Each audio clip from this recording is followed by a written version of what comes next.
Politik SARA lebih buruk dari politik uang karena berdampak perpecahan. Apa itu politik? Politik adalah suatu aktivitas yang dipelihara dan digunakan untuk masyarakat dan untuk menegakkan peraturan yang ada di dalam masyarakat itu sendiri. Apa itu politik SARA?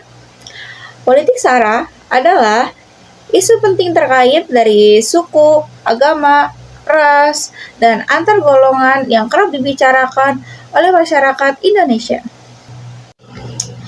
Dampak negatif dari politik SARA.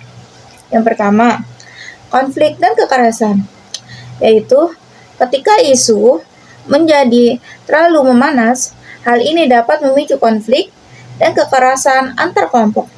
Yang kedua, diskriminasi dan intoleransi, yaitu SARA dapat memicu diskriminasi dan intoleransi terhadap kelompok-kelompok minoritas. Dampak positif dari politik SARA. Yang pertama, meningkatkan partisipasi politik, yaitu politik SARA seringkali memotivasi kelompok-kelompok tertentu untuk terlibat lebih aktif dalam politik, baik sebagai pemilih maupun calon pemimpin.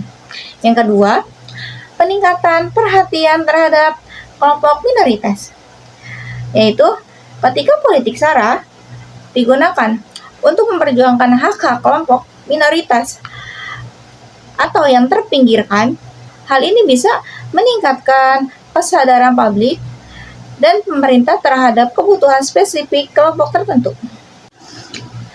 Dampak jangka panjang dari politik SARA. Yang pertama, peningkatan konflik dan kekerasan, yaitu politik SARA dapat memicu konflik baik bersifat fisik maupun bersifat psikologis.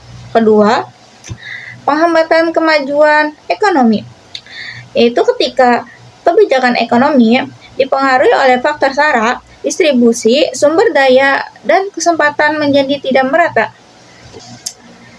Dampak perpecahan di politik SARA.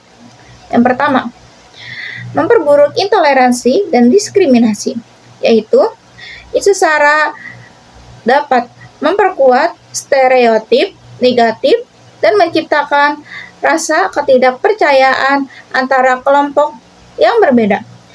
Yang kedua, polarisasi sosial yang tajam. Politik SARA cenderung memperburuk perbedaan antara kelompok-kelompok di masyarakat.